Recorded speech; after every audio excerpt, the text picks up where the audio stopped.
What if the deadliest pandemic in human history was not a mindless plague, but a guest you accidentally invited into your own home? A guest that killed up to half of Europe within just 4 years.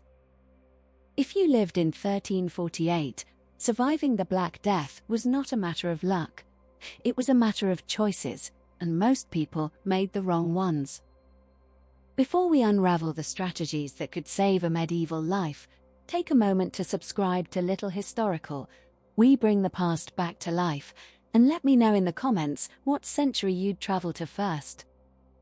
Tonight, we journey back to plague-ridden Europe, and we ask, what would you do, minute by minute, to stay alive? Recovering from the bubonic plague was not a miracle. It was a pattern, a set of actions that, if you had known them, could have saved your life. Stick with me on Little Historical, and don't forget to like this video if you want more deep dives into history's greatest survival stories. Because in this video, we are not just telling you about the Black Death, we are putting you in the middle of it and showing you exactly how to walk out alive. Imagine waking up in the autumn of 1348. The air smells of wood smoke and fear. Across the street, a neighbor who laughed with you last week now lies lifeless. You know the disease is coming, but you have 1 hour to act. What do? You cannot stop the Black Death, but you can perhaps outrun it. Welcome to Little Historical. If this is your first time with us, subscribe now and turn on the bell. You don't want to miss the survival manual we are building here. In this video, we sift through historical records to find the real methods of those who lived. Because in a world of 50% mortality, the survivors were not just lucky, they were strategic. You wake to the sound of a wooden cart grinding over cobblestones. Through your shutter, you see it, a wagon piled with bodies, arms and legs tangled like firewood, a thin layer of lime dust settling over everything like an early frost. The driver wears a mask, but you already know what his face looks like underneath. Empty, resigned. You have seen that same expression on your own reflection. This is your world now. And somewhere in the back of your mind, a question begins to scratch like a rat behind the wall. How long before they come for you? The answer depends entirely on where you are standing right now. If your feet are on the packed earth of a city street, surrounded by tall wooden houses leaning so close they nearly touch overhead, then the truth is brutal. You are already breathing the same air as the dead. The plague does not knock, it seeps through cracks in doors, clings to the hem of a neighbor's cloak, rides the moist whisper of a cough from the baker who served you yesterday with trembling hands. In a city, your fate was sealed the moment the first ship docked. Not because you were sinful or unlucky, but because you were close. Too close. Too close. Every shared well, every crowded church pew, every narrow alley where strangers brush against you in the dark, these are not the textures of community. They are the threads of your own shroud being woven. But imagine instead that your home sits on a hill. Not a grand castle, just a simple stone cottage with a view of the valley below. The nearest neighbor is a mile away. Your water comes from a spring that no one else uses. Your grain hangs from the rafters, safe from the little dark bodies that carry death in their fur. Here, the silence is not lonely. It is a shield. You can watch the smoke rise from distant villages and know that every plume means another funeral pyre. And you can breathe, truly breathe. The air tastes of grass and cold stone, not of sweat and rot and the sweet sick smell of buboes bursting in the night. This is not cowardice. This is arithmetic. The plague moves through human touch, through the intimate exchange of breath between lovers, through the shared spoon that a mother uses to feed her child one last time. On your hill, there is no one to touch, and that absence, that cold, deliberate emptiness, is the most precious medicine you will ever own. But where you lived was only the beginning, because even a hilltop cannot protect you from the choices you make with your own two hands. Because even a hilltop cannot protect you from the choices you make with your own two hands. And the next choice, the one that separates the living from the dead more sharply than any wall or moat, is whom you allow to cross your threshold. In the summer of 1348, a knock on the door is no longer a simple courtesy. It is a test, and most people fail it. Imagine your cousin appears at your gate. His face is flushed, not from the walk, but from something deeper. He says he has been traveling. He says he feels a little warm, nothing more. He asks for soup and a place by your fire. His eyes are pleading. His voice carries a faint wetness at the back of his throat. What do? If you open that door, you are not just letting in a relative. You are letting in every hand he shook, every tavern bench he sat on, every flea that jumped from the sleeve of a stranger in the last crowded market he passed through.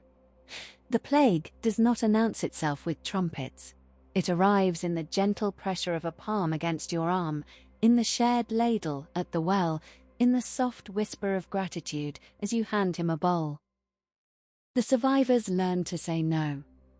Not with cruelty, but with the cold logic of a parent who would watch their own children starve before poisoning them. They closed their gates and did not open them for anyone, not for priests offering last rites, not for old friends bearing news, not for the weeping widow 2 houses down who swore she had no one else.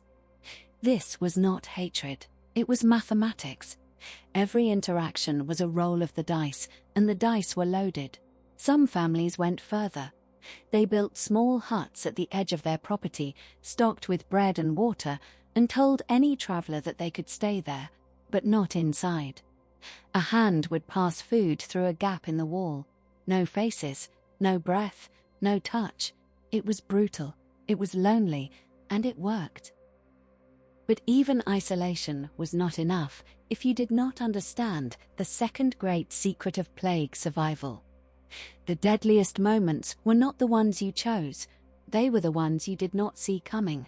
And they began not with a cough, but with a bite.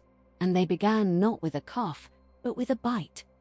A tiny, almost invisible puncture, no larger than a pinprick, delivered while you slept. You would not have felt it. The flea that carried death was smaller than a sesame seed, and it did not announce itself. It simply fed. And then, 3 to 7 days later, you would wake with a fever, a headache, and a swelling in your groin or armpit, so tender that you could not lower your arm. That swelling, the bubo, was not the disease itself. It was your body screaming that it had already lost. Here is the truth that medieval people could not see. The Black Death did not travel on the wind, despite what the doctors said. It traveled on rats, and the rats traveled on ships, and the fleas traveled on rats, and you traveled directly into their path every time you sat down to eat. Every grain sack on your floor was a potential Trojan horse. Every pile of straw where you stored your onions was a nursery for rodents, and every time you scratched your ankle beneath your woolen tunic, you were inviting a tiny assassin to taste your blood. The survivors learned to wage a silent war against creatures they could barely see. They raised their food off the ground on wooden platforms, greased the legs of tables with fat to stop fleas from climbing, and swept their floors 3 times a day, not for cleanliness, but for survival. They noticed that homes with cats fared better. They did not know why, but they kept the cats close and fed them well. Yet even the most vigilant household could not fight what they could not understand.